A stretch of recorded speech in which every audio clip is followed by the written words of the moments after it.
समस्त वेद शास्त्र में, पुराण में 5 ही अर्थ मुख्य रूप से बताए गए। ये 5 अर्थ क्या है? तो कहते हैं कि प्राप्यस्य ब्रह्मणो रूपम प्राप्तुश्च प्रत्यगात्मनः प्राप्ति उपायम फलम प्राप्तेः तथा प्राप्ति विरोधी च वदन्ति सकला वेदाः सेतिहास पुराणकाः मुनयश्च महात्मानो वेद वेदांत वेदिनः। समस्त पुराण शास्त्र और सभी मुनि और सभी ऋषि और वेद वेदांत के तत्व को जानने वाले समस्त आचार्य इन्हीं 5 बातों को मुख्य रूप से समझाते हैं। पहली बात, प्राप्यस्य ब्रह्मणो रूपम, जिन ब्रह्म परमात्मा को हम प्राप्त करना चाहते हैं उन परमात्मा का स्वरूप क्या है। भगवान को हम कैसे अनुभव करें, भगवान क्या है। भगवान के विषय में सही ज्ञान, भगवान के स्वरूप का ठीक ठीक ज्ञान होना, ये प्रथम अर्थ है। यद्यपि भगवान को किसी न किसी रूप में सब लोग मानते हैं, नास्तिक को छोड़कर बाकी सभी लोग भगवान को किसी न किसी रूप में मानते हैं, कहते भी। कोई कहता है हम माता पिता को ही भगवान मानते, हम प्रकृति को ही भगवान मानते, हम ज्ञान को ही भगवान मानते हैं। किसी न किसी रूप में भगवान को, परमात्मा को व्यक्ति मानता है,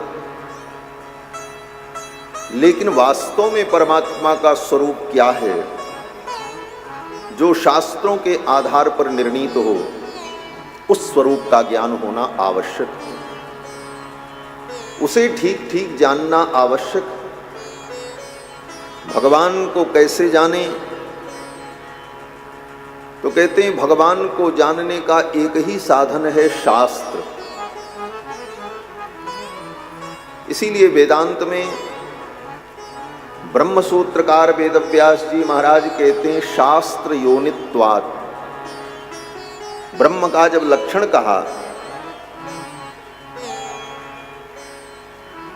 तो पहला लक्षण बताया जन्माद्यस्य यतः।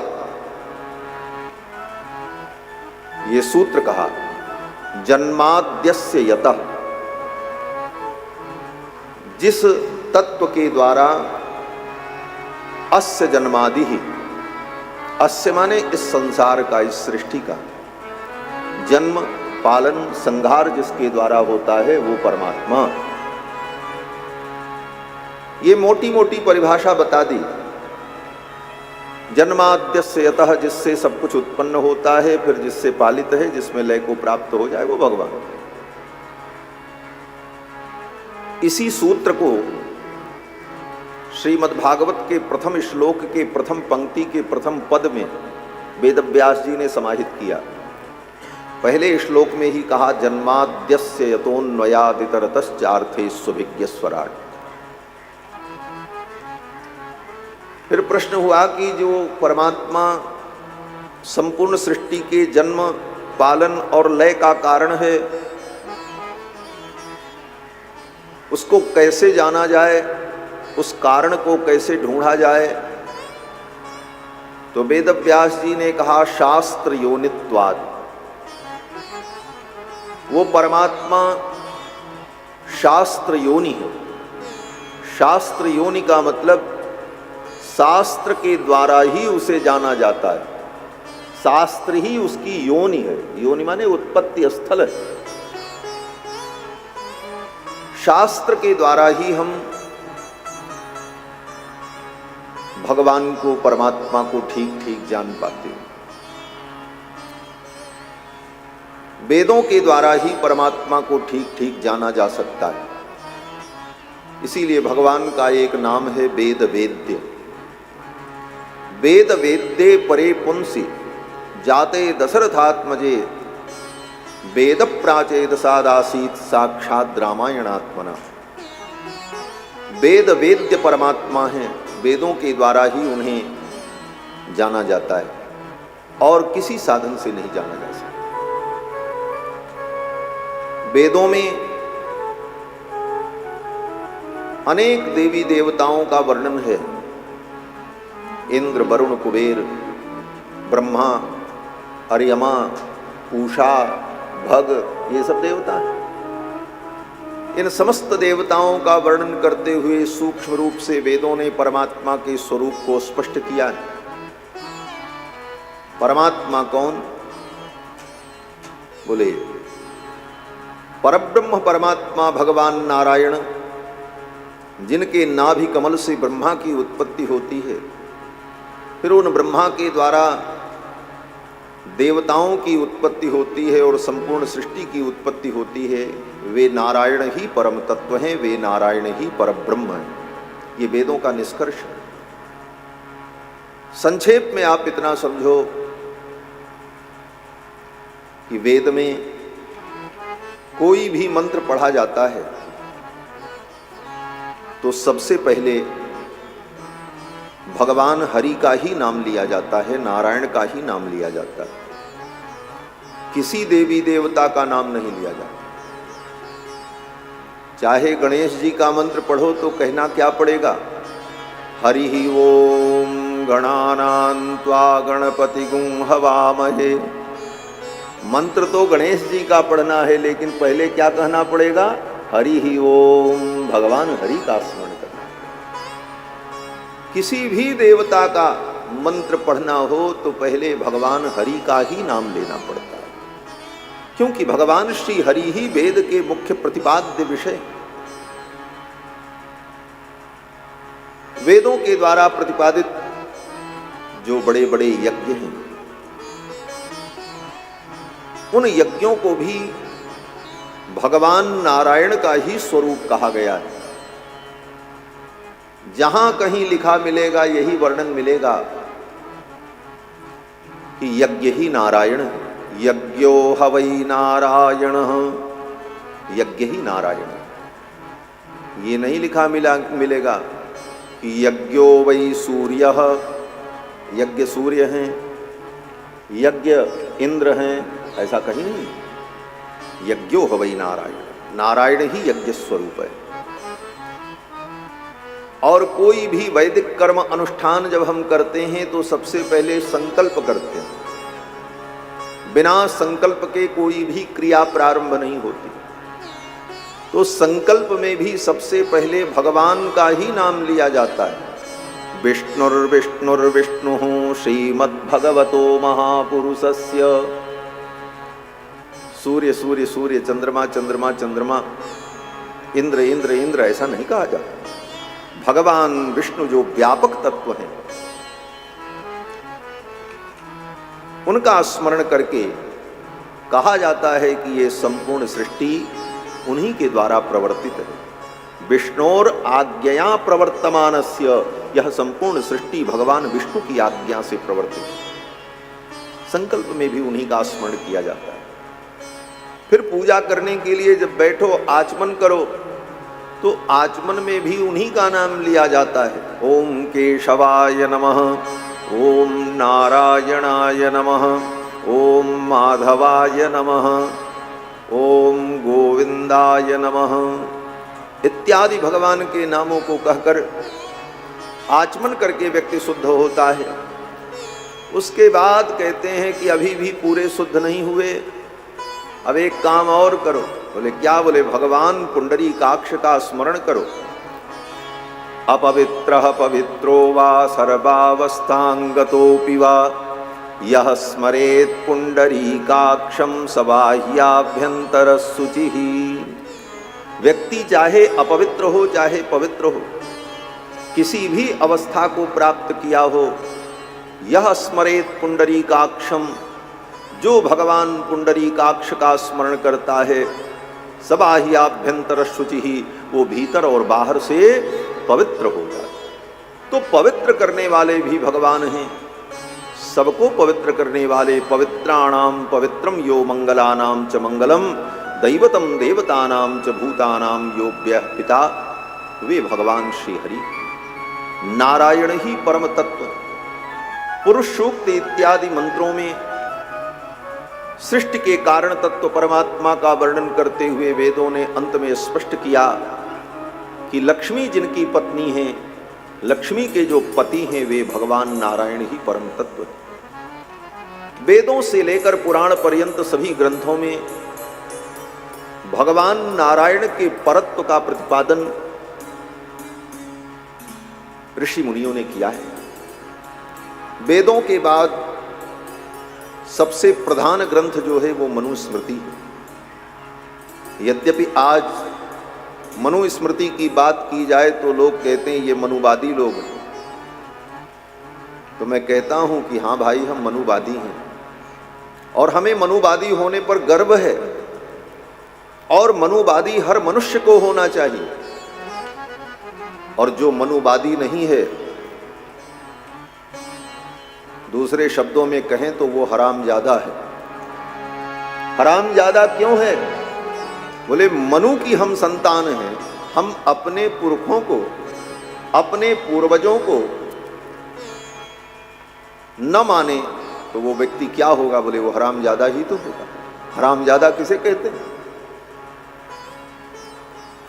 जिसको अपने बाप का ही पता न हो, जिसके बाप का ठिकाना न हो, हरामजादा होता। हम मनु की संतान हैं, हमें पता है। मनु के द्वारा प्रवर्तित सृष्टि में मनु की हम संतान हैं, इसीलिए हम मानव कहलाते हैं, हम मनु कहलाते हैं।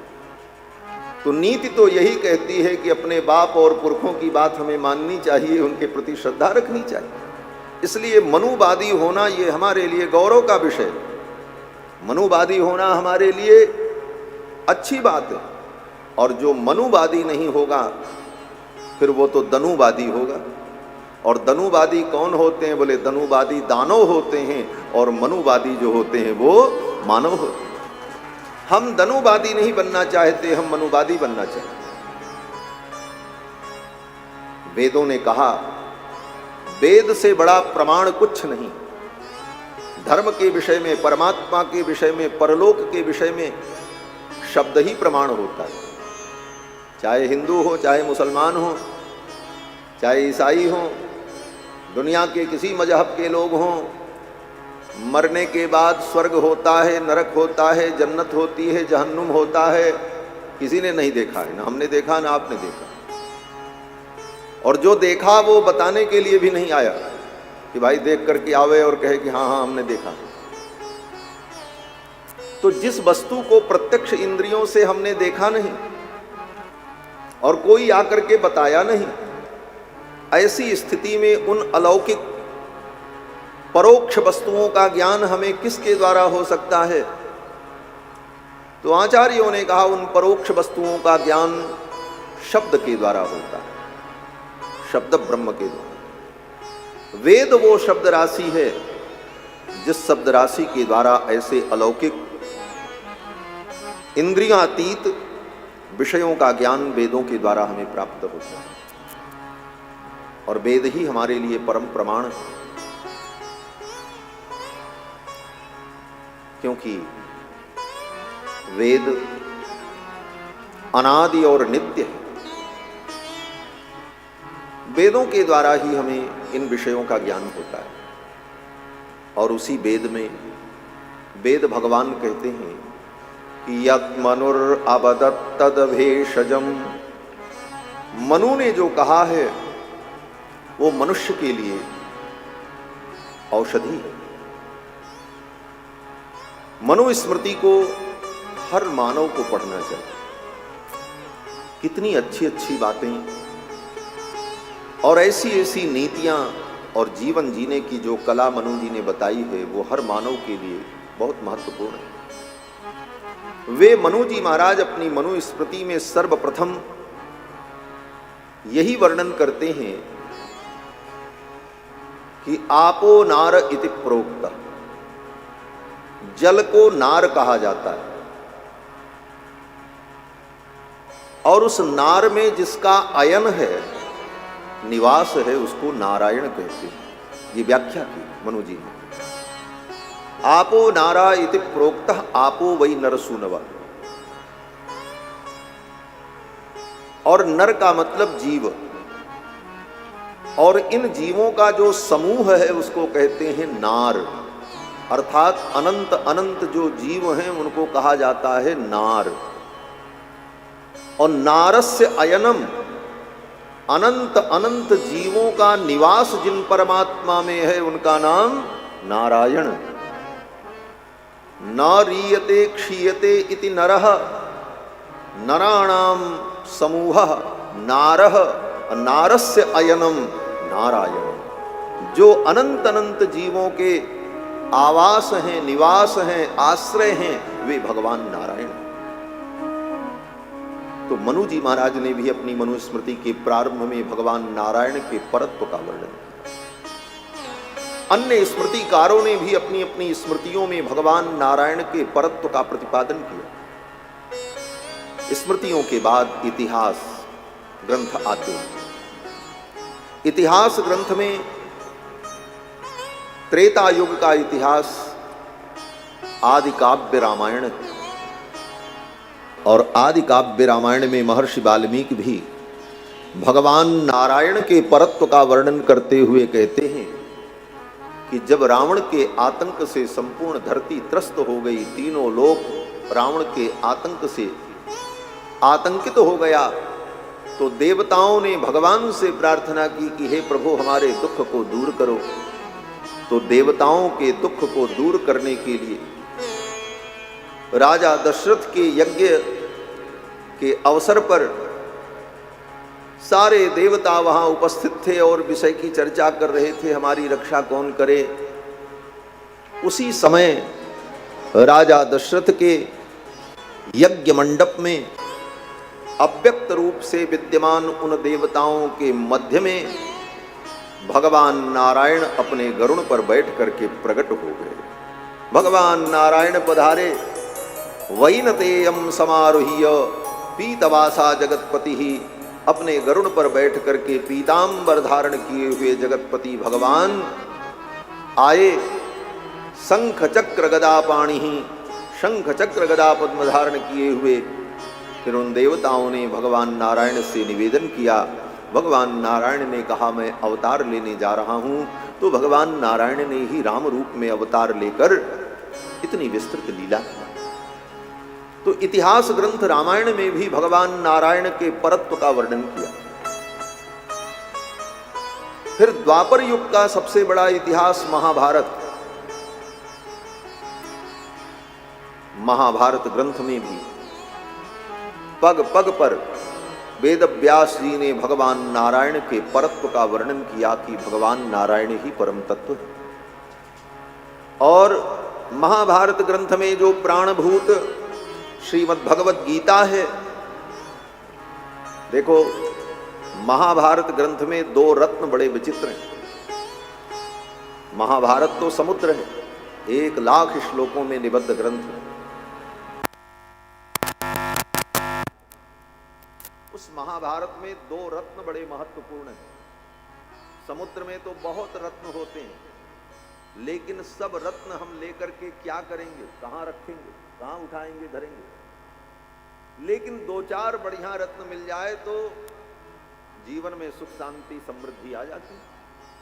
कहते हैं महाभारत इतना बड़ा समुद्र है, उस समुद्र से 2 रत्न निकाल लो, बस जीवन तुम्हारा धन्य हो जाए। 2 रत्न क्या है?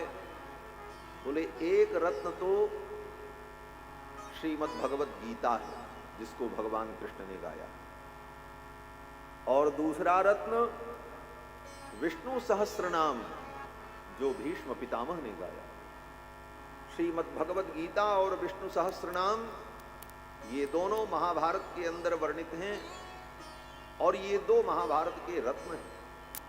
एक भगवान के द्वारा गाया गया और एक भगवान के भक्त के द्वारा गाया। गीता भगवान ने सुनाई और विष्णु सहस्रनाम भगवान के भक्त भीष्म पितामह ने सुनाया। और ये दो रत्न जीवन में अगर आप पकड़ लो तो फिर संसार सागर से पार होने में कोई कठिनाई नहीं।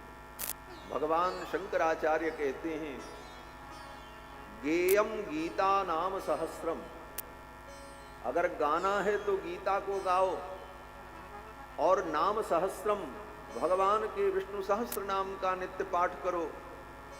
गेयम गीता नाम सहस्रम, ध्येयम श्रीपति रूपम अजस्रम, और श्रीपति भगवान के सुंदर रूप का ध्यान करो।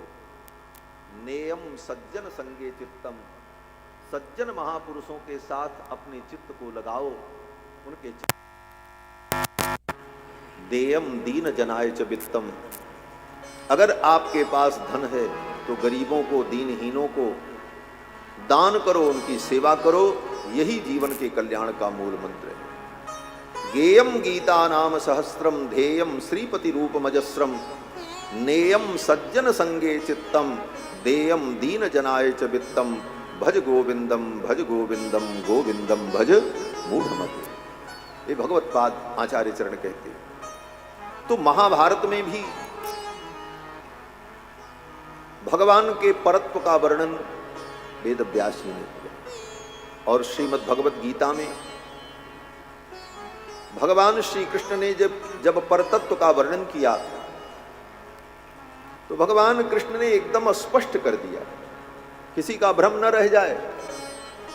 भगवान श्री कृष्ण कहते हैं, अर्जुन सुन लो, मत्तः परतरम नान्यत किंचिदस्ति धनंजय, हे धनंजय मुझसे परे कोई तत्व नहीं है, मैं ही परम तत्व। सब बवाल खत्म कर दिया एक ही बार में भगवान। मत्तः परतरम नान्यत किंचिदस्ति धनंजय, मुझसे परे कोई तत्व नहीं है, इसलिए सबकी शरण में तुम मत जाओ, माम एकम शरणम ब्रज, मुझ एक की शरण में आओ, मैं परम तत्व हूं। और अनन्य भाव से अनन्यास चिंतयन्तो माम ये जनाः पर्युपासते तेषां नित्याभियुक्तानां योगक्षेमं वहाम्यहम्। और भगवान ने जब अपने स्वरूप का दर्शन कराया, अब यहां पर यह भी विचारणीय है कि भगवान के स्वरूप, भगवान का स्वरूप क्या है। बोले भगवान अपनी इच्छा के अनुकूल व्यापक होते हुए भी स्वरूप धारण करके सीमित दिखते हैं, और अपनी इच्छा के अनुकूल भगवान रूप धारण करते हैं। निज इच्छा निर्मित तनु। लेकिन अर्जुन के कहने पर भगवान ने जब अपने निज रूप का दर्शन कराया तो बहुत सारे रूप भगवान के हैं, अनेक रूप रूपाय विष्णवे प्रभु विष्णवे, तो कोई रूप दिखा देते। लेकिन अर्जुन की प्रार्थना पर भगवान ने जब अपने रूप का दर्शन कराया तो कौन सा रूप दर्शन कराया? वही रूप दर्शन कराया, सशंख चक्रम सकिरीट कुंडलम सपीद वस्त्रम सरसी विभीषण। शंख चक्र गदा पद्म धारण किए हुए चतुर्भुज रूप नारायण स्वरूप का ही भगवान ने अर्जुन को दर्शन कराया।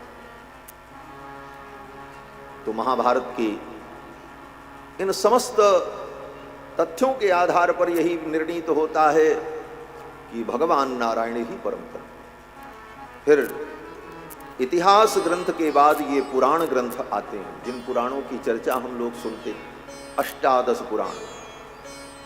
इन अष्टादश पुराणों में भी भले किसी देवता का पुराण हो, उस देवता की महिमा उसमें गाई गई हो, नियम भी है, जिसका ब्याह होगा उसी का गीत गाया जाएगा। अब ब्याह इनका हो तो उनका गीत थोड़ी गाया जाएगा, जिसका ब्याह है उसी का गीत गाया जाएगा। तो हर पुराण में तत्त देवताओं की महिमा को वेद व्यास जी ने बताया, लेकिन सभी पुराण के प्रारंभ में वेद व्यास जी महाराज जब मंगलाचरण करते हैं तो सबसे पहले यही कहते हैं, नारायणं नमस्कृत्य नरं चैव नरोत्तमं देवीं सरस्वतीं व्यासं ततो जय मुदीरये। नारायण के परत्व को पुराणों में भी यत्र तत्र सर्वत्र प्रतिपादित किया वेद व्यास जी। महाभारत में तो यहां तक कह दिया वेद व्यास जी ने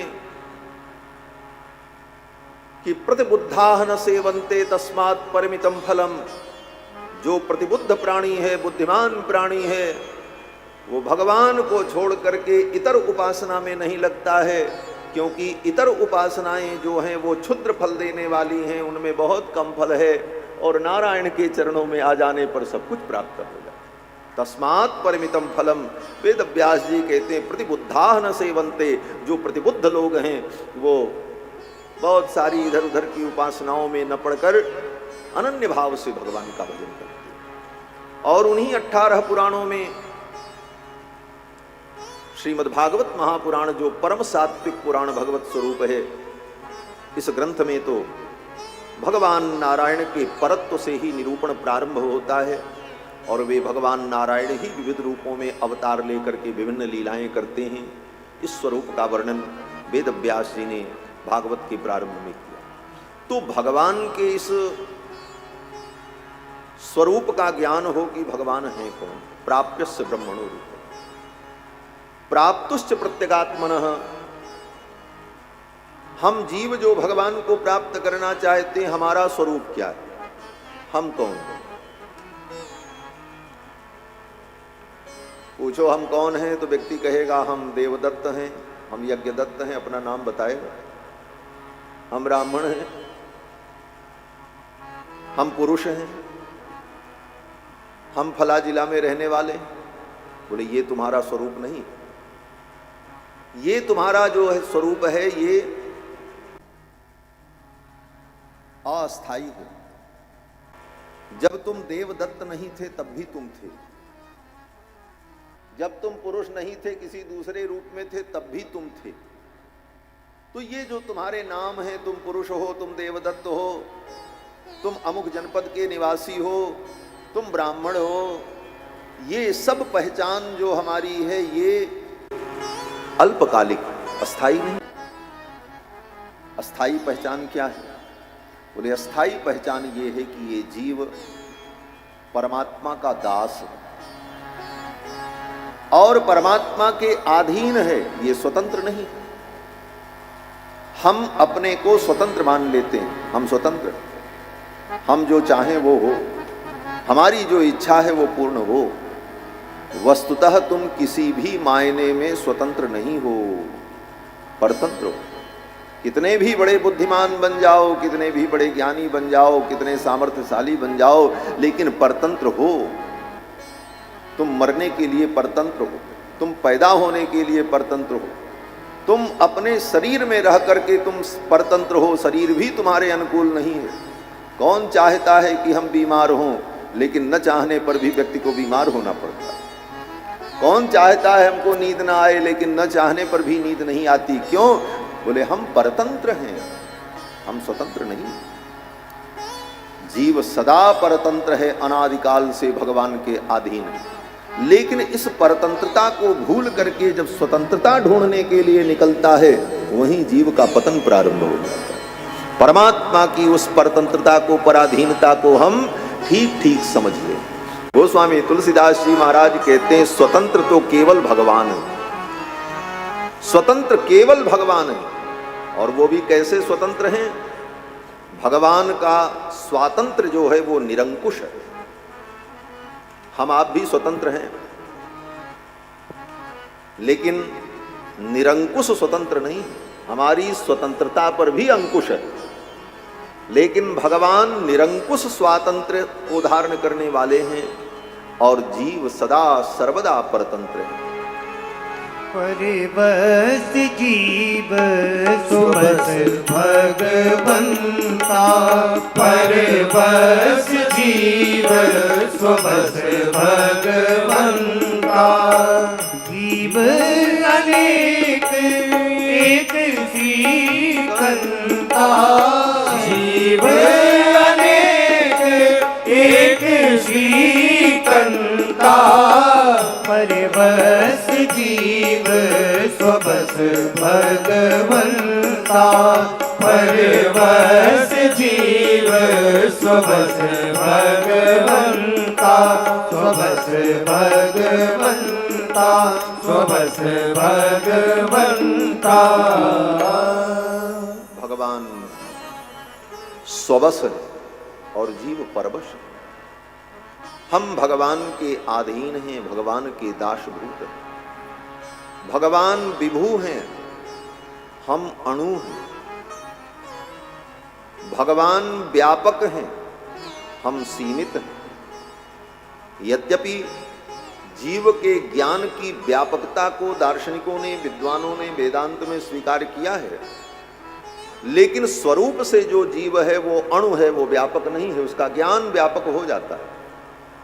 और परमात्मा, बोले परमात्मा स्वरूप से, ज्ञान से, सब प्रकार से व्यापक है। और जो व्यापक होगा वही परमात्मा होगा, यह भी लक्षण है। जो व्यापक हो वो परमात्मा। तो विष्णु का अर्थ यही होता है। सबसे प्रधान भगवान का नाम विष्णु नाम क्यों माना जाता है? यद्यपि सहस्र नाम में भगवान के सभी नाम आए, नारायण नाम भी आया, राम नाम भी आया, रामो विरामो विरजो, नारायण नाम भी आया, लेकिन उसका नाम नारायण सहस्र नाम नहीं रखा, विष्णु सहस्र। कारण बोले विष्णु का मतलब होता है व्यापक। व्यापनोतीत विष्णु। विष्णु कौन है? बोले जो सबके अंदर घुसे हुए, जड़ चेतन समस्त तत्वों में जो व्याप्त होता है उसी को विष्णु कहा जाता है। और ऐसे भगवान जो विष्णु हैं, परम तत्व हैं, उनकी उपासना करने वाला जो जीव है वही वैष्णव कहलाता है। चाहे वो राम जी की उपासना करे वो भी वैष्णव कहलाता है, कृष्ण की उपासना करे वो भी वैष्णव कहलाता है, कि भगवान विष्णु ही रामकृष्ण रूप में प्रकट होकर लीला करते हैं और ये विष्णु व्यापक तत्व है। तो कहने का तात्पर्य कि उन भगवान के हम दास हैं, ये हमारा स्वरूप है। और हम किसी के नहीं हैं, केवल भगवान के। जब तक हम ये सोचते रहे हम इनके हैं, हम इनके हैं, हम इनके हैं, और ये हमारे हैं, ये हमारे हैं, ये हमारे हैं, इन दोनों बातों को हमारे आचार्यों ने गलत कहा। हम किसी के नहीं हैं और कोई हमारा नहीं है, हम एकमात्र भगवान के हैं और भगवान हमारे। इसी को कहा हम राम जी के राम जी हमारे हैं।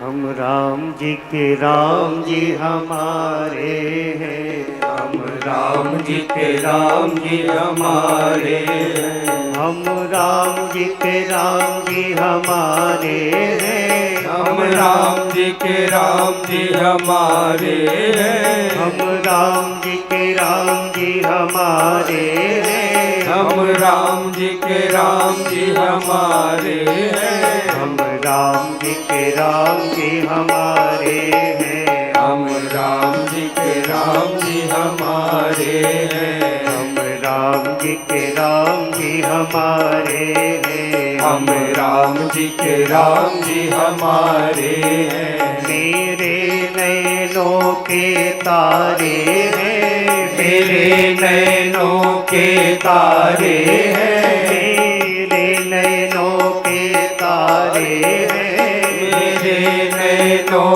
के तारे हैं, सारे जग के उजियारे हैं, सारे जग के उजियारे हैं। हम राम जी के राम जी हमारे हैं, हम राम जी के राम जी हमारे हैं। मेरे तो प्राण आधारे हैं, मेरे तो प्राण आधारे हैं, मेरे तो प्राण आधारे हैं, मेरे तो प्राण आधारे हैं। भक्तन के रखवारे हैं, हम भक्तन के रखवारे हैं। हम राम जी के राम जी हमारे हैं। हम राम जी के राम जी हमारे हैं। गणिका और कीर्त उधारे हैं।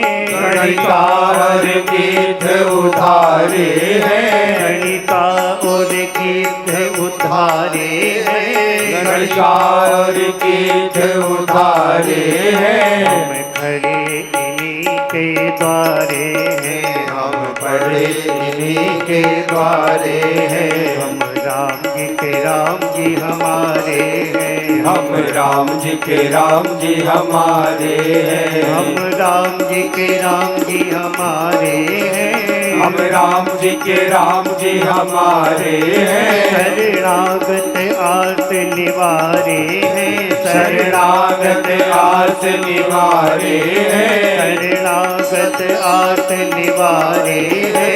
शरणागत आस निवारे हैं। राम जी के राम जी हमारे हैं। हम राम जी के राम जी हमारे हैं। हम राम जी के राम जी हमारे हैं। हम राम जी के राम जी हमारे हैं। हम राम जी के राम जी हमारे हैं। हम राम जी के राम जी हमारे हैं। हम राम जी के राम जी हमारे हैं। ये पंक्ति खूब आपने सुनी और लोग गाते हैं, सुनते हैं, सुनाते हैं, लेकिन आज आपको इसकी सच्चाई बताएं। इस पंक्ति की रचना करने वाले हमारे पूज्य स्वामी जी महाराज श्री अयोध्यानाथ मंदिर के स्वामी श्री गोपालाचार्य जी। लोगों ने इसको खूब बजाया, लेकिन इन पंक्तियों की रचना करने वाले हमारे पूज्य स्वामी जी महाराज। हम लोग बचपन में जब बैठते थे तो कुछ पूछें कि भगवान की भक्ति कैसे की जाती थी, स्वामी जी यही कहते थे, बस इतना ही तो करना है, हम राम जी के, राम जी हमारे। हम भगवान के हैं, भगवान हमारे हैं, यह भावना हमारी दृढ़ हो, यही हमारा स्वरूप है। हम किसी के नहीं, हम न किसी के अंश हैं, न हम किसी के अधीन हैं। हम एकमात्र भगवान के अंश हैं और भगवान के अधीन हैं और उन्हीं के लिए। यह निष्ठा जो है, यही हमारा स्वरूप है। तो परमात्मा का स्वरूप और आत्म स्वरूप माने अपना स्वरूप, दो बातें। अब तीसरी बात यह है प्राप्त्युपायम। उन भगवान को प्राप्त करने का उपाय क्या है? अब उपाय की चर्चा अगर करें तो बहुत बड़ा विषय है, बहुत सारे उपाय कहे गए। कर्म को, ज्ञान को, भक्ति को, इन सब साधनों को भगवत प्राप्ति का उपाय कहा गया। लेकिन ये सब उपाय होते हुए भी निश्चित सफलता दे दें, ये गारंटी नहीं। कर्म से भगवान मिल जाएंगे, मिल सकते हैं, लेकिन कर्म में अगर कहीं कोई कमी रह गई तो कर्म भी तुम्हें भगवान के चरणों तक नहीं पहुंचा पाया। ज्ञान, बोले ज्ञान से भी भगवान की प्राप्ति हो जाती है, लेकिन ज्ञान मार्ग में कब अहंकार आ जाए इसका कोई ठिकाना नहीं। ज्ञान के मद में मत्त होकर व्यक्ति का पतन हो जाता है। चारों वेदों ने जब भगवान की स्तुति की तो वेदों ने कहा कि जे ज्ञान मान विमत्त तव भव हरण भक्ति न आदरी, ते पाई सुर दुर्लभ पदादपि परत हम देखत हरि। वेदों ने कहा जो ज्ञान में मत्त होकर ज्ञान से ही हम मोक्ष को प्राप्त कर लेंगे, इसलिए भगवान के चरणों का आश्रय नहीं लेते। वेद कहते हैं उनका पतन हो जाता है, हमने देखा है। जे ज्ञान मान विमत तब भव हरणी भक्ति न आदरी। जे ज्ञान मान विमत तब भव हरणी भक्ति न आदरी। हे पाई सुर दुर्लभ पदार्थ परत हम देखत हरि। हे पाई सुर दुर्लभ पदार्थ परत हम देखत हरि। हे मान मान विमत तब भव हरणी भक्ति न आदरी। ये ज्ञान मान, ये ज्ञान मान, ये ज्ञान मान। बहुत ज्ञान हो जाने पर भी अगर भगवान के चरणों का आश्रय नहीं है तो वह ज्ञान कल्याण का कारण नहीं बनता। महाभारत में एक कथा है, कौशिक नाम के एक ब्राह्मण थे, चारों वेद के विद्वान परम ज्ञानी थे। चारों वेदों का तत्व ज्ञान उन्होंने अनुभव किया और तपस्या भी जीवन में थी, बड़ा तेज था। बैठे थे वृक्ष के नीचे, तत्व चिंतन कर रहे। एक चिड़िया ऊपर से आई, उसने बीट कर दिया। चिड़िया की बीट जब ऊपर गिरी तो क्रोध आ गया और आंख उठा करके देखा, वो चिड़िया भस्म हो गई। क्रोध किया मन में,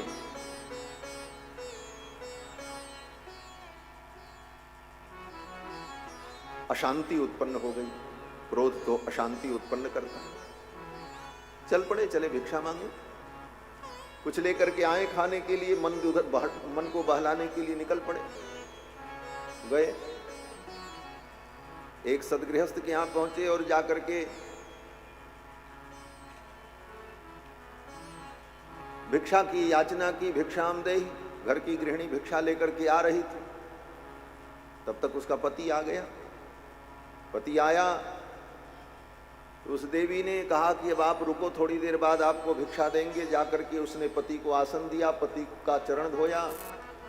पति थका मादा आया था, पहले उसको भोजन वोजन कराया। जब वो विश्राम करने लगा पति, तब भिक्षा लेकर के आई। बोले लो भिक्षा। उस ब्राह्मण ने कहा, इतनी देर तक तुमने भिक्षा के लिए मुझे प्रतीक्षा कराई, पहले ही कह देती। उस गृहिणी ने कहा, हम तो भिक्षा लेकर के आ रहे थे, लेकिन उसी समय मेरे पति आ गए और मेरे लिए पति की सेवा ही सबसे बड़ा धर्म है। उस धर्म को मैं कैसे छोड़ सकती थी, तो मैं तो सेवा में चली गई, लो भिक्षा लो। वो ब्राह्मण बड़े ज्ञानी थे, बड़े दुखी हुए। बोले इतना ही करना था तो इतना देर क्यों रोका, मेरा समय क्यों बर्बाद किया।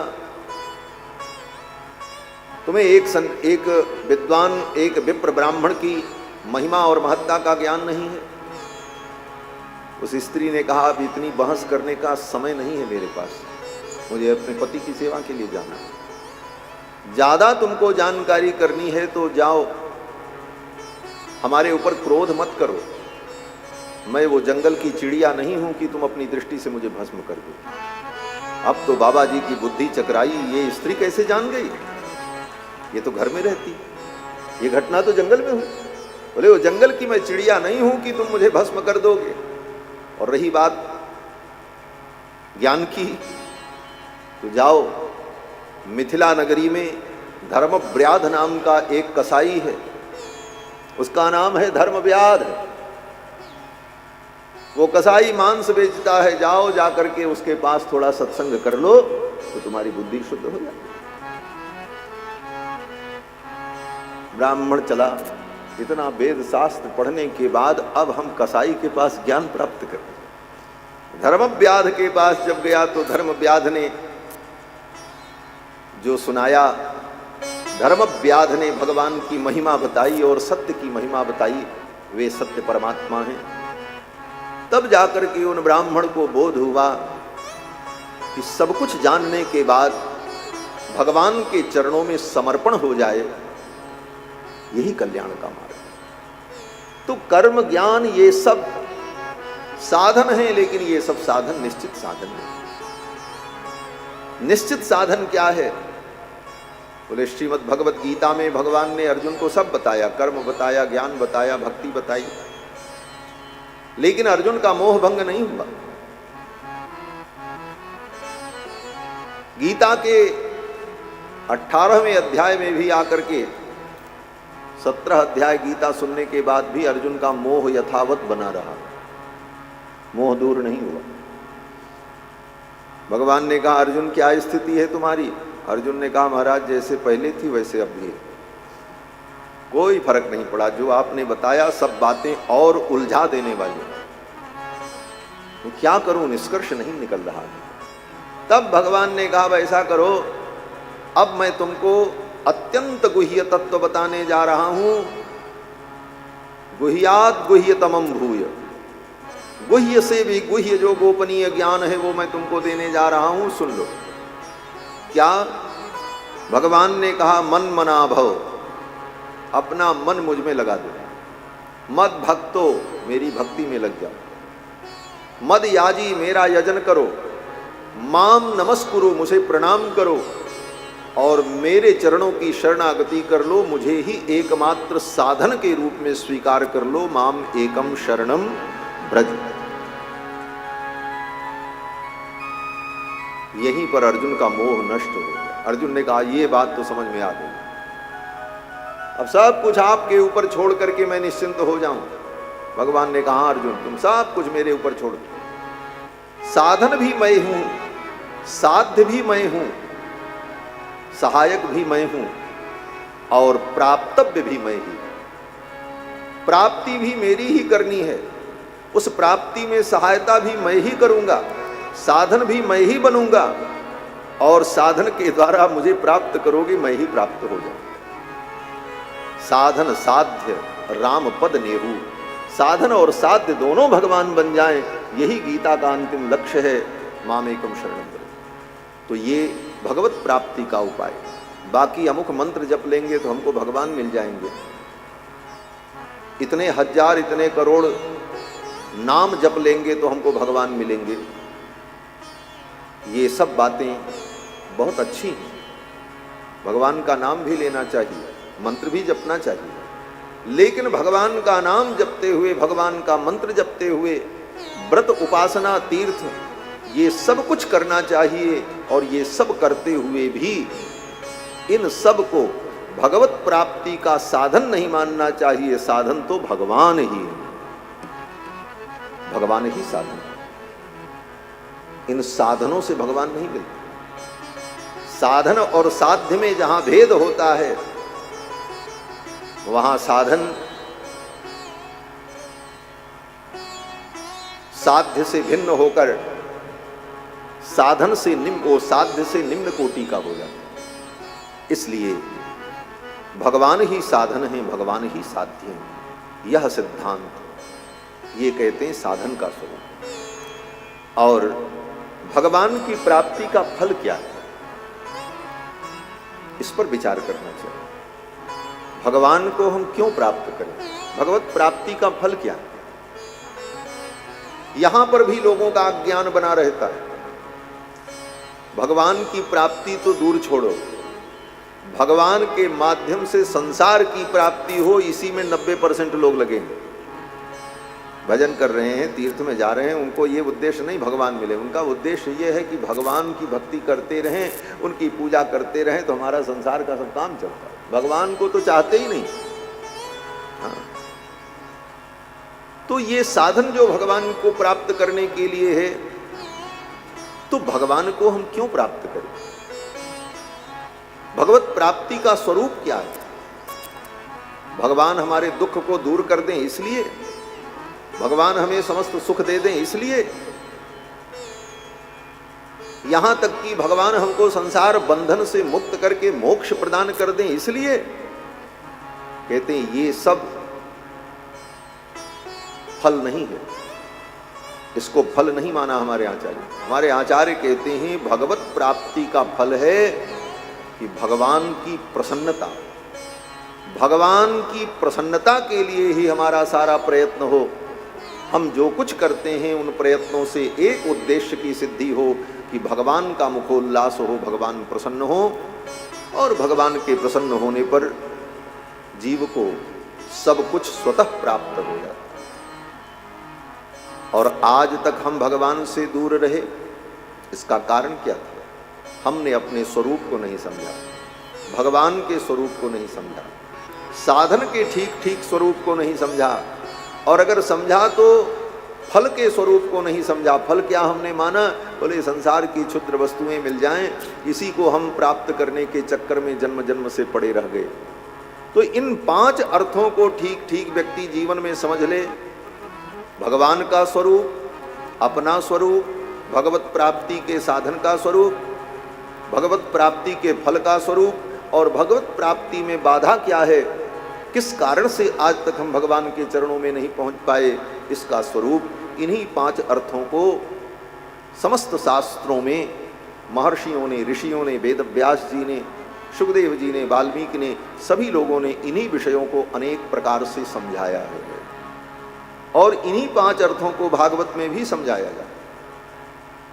राजा परीक्षित ने जब पूछा, अतः पृच्छामि संसिद्धिम योगिनाम परमं गुरुम, हे योगियों के परम गुरु, अब मैं आपसे पूछता हूँ, पुरुषस्य यत् कार्यम म्रियमाणस्य सर्वथा, एक म्रियमाण पुरुष को क्या करना चाहिए? तो सुखदेव जी ने यही उत्तर दिया, राजन तुम भगवान के चरित्र को सुनो, भगवान की लीलाओं को सुनो, और तुम्हारा मन भगवान में लगा रहे। अपने मन को भगवान में लगाना यही कल्याण का मूल है।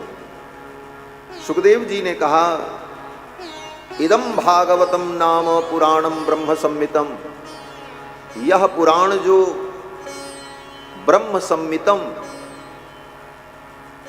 ब्रह्म माने वेद, और संमितम माने उसके समान, वेद के समान जो है भागवत पुराण, ब्रह्म संमितम। दूसरा अर्थ, ब्रह्म माने भगवान श्री कृष्ण, और तत्संमितम भगवान कृष्ण के समान है, अर्थात ये भागवत ही कृष्ण है, ये भागवत ही भगवान है। इस पुराण को अधीतवान द्वापरादौ, द्वापर के आदि में मैंने अपने पिता वेद व्यास जी के द्वारा इसे सुना था। यद्यपि मैं निर्गुणिया था, सुखदेव जी कहते हैं, पहले तो मैं निर्गुणवादी था, परिनिष्ठितोपि नैर्गुण्ये,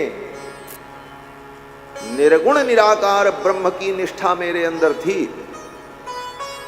ब्रह्म निर्गुण निराकार निर्विकार शुद्ध बुद्ध मुक्त है, इसी निष्ठा को लेकर के मैं समाधि में बैठा था। लेकिन उत्तम श्लोक लीलया गृहीत चेता राजर्षे आख्यानम यदधीतवान, लेकिन वे ब्रह्म परमात्मा जब सगुण साकार होकर के लीला करते हैं तो उनकी लीला और उनका स्वरूप इतना मधुर होता है कि बड़े बड़े ज्ञानियों के चित्त का भी अपहरण कर लेता है।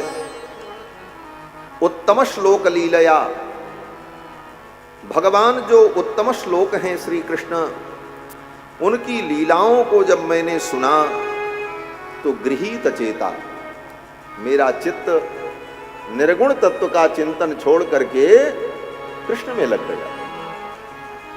गृहीत चेता राजर्षे आख्यानम यदधीतवान, और इसीलिए मैंने समाधि छोड़कर आकर के अपने पिता के चरणों में बैठ करके भगवान की इन रसिक लीलाओं को मैंने सुना। तदहम ते विधास्यामि, वो मैं तुमको सुनाऊंगा। जो मैंने अपने पिता से सुना है वो मैं तुमको सुनाऊंगा। और क्यों सुनाऊंगा? सुखदेव जी कहते हैं, महापौरुषिको भवान, राजन तुम महापुरुष के वंश में उत्पन्न हुए। ये साधारण बात नहीं।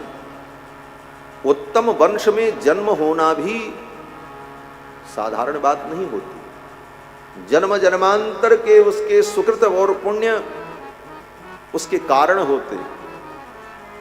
इसीलिए भगवान ने कहा शुचीनाम श्रीमताम गेहे योग भ्रष्टो विजायते।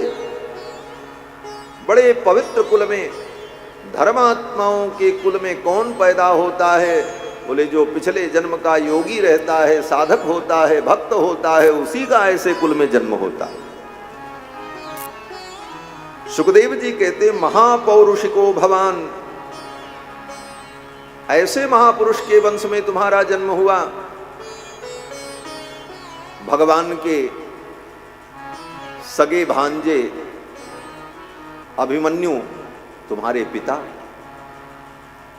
युधिष्ठिर और अर्जुन जैसे धर्मात्मा तुम्हारे पितामह,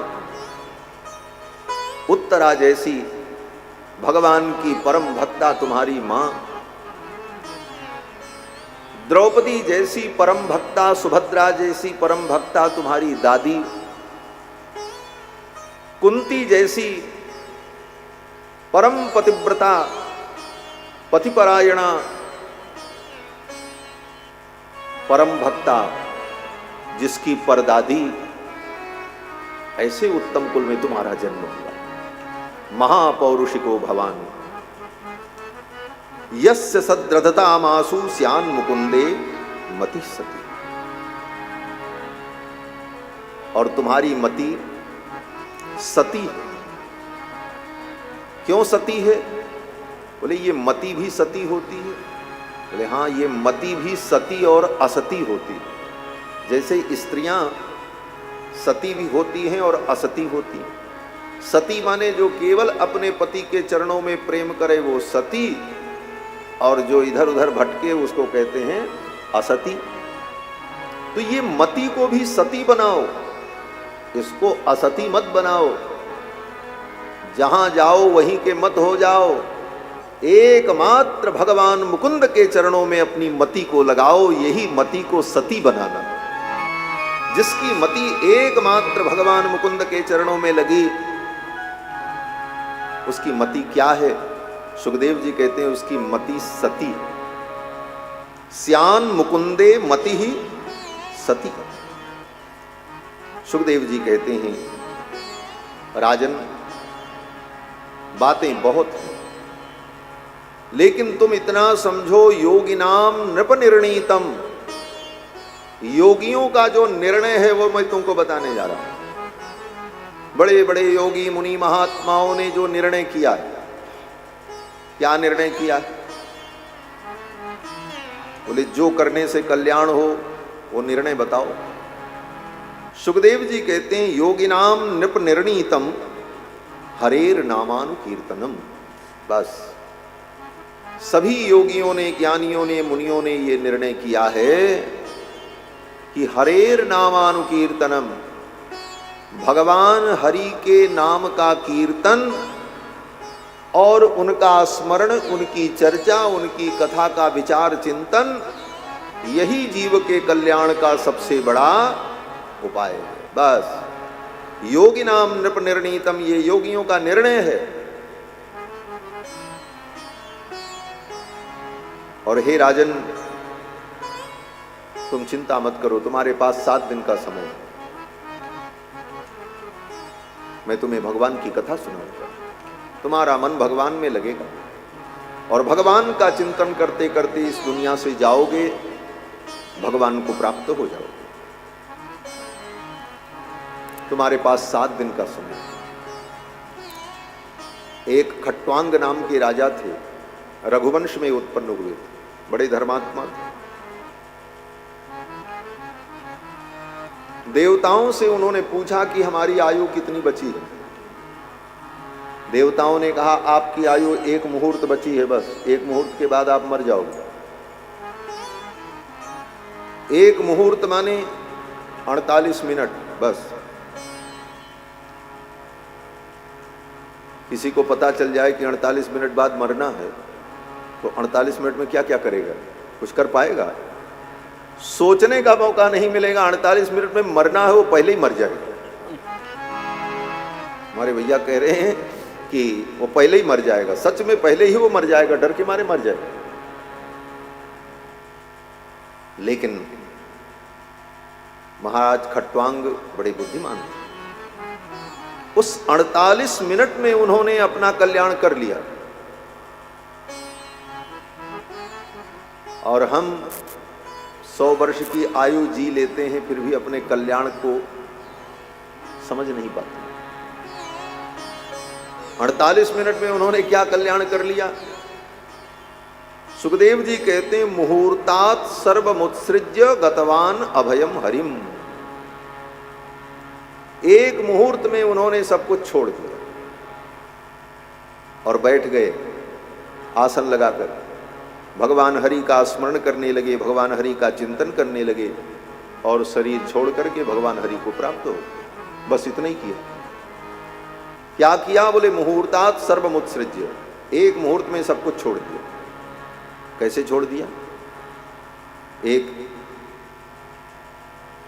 सामान्य अधिकारी अपना पद छोड़ता है तो दूसरे को चार्ज देता है, सब हिसाब किताब समझाता है, तब जाकर के उसे फुर्सत मिलती है।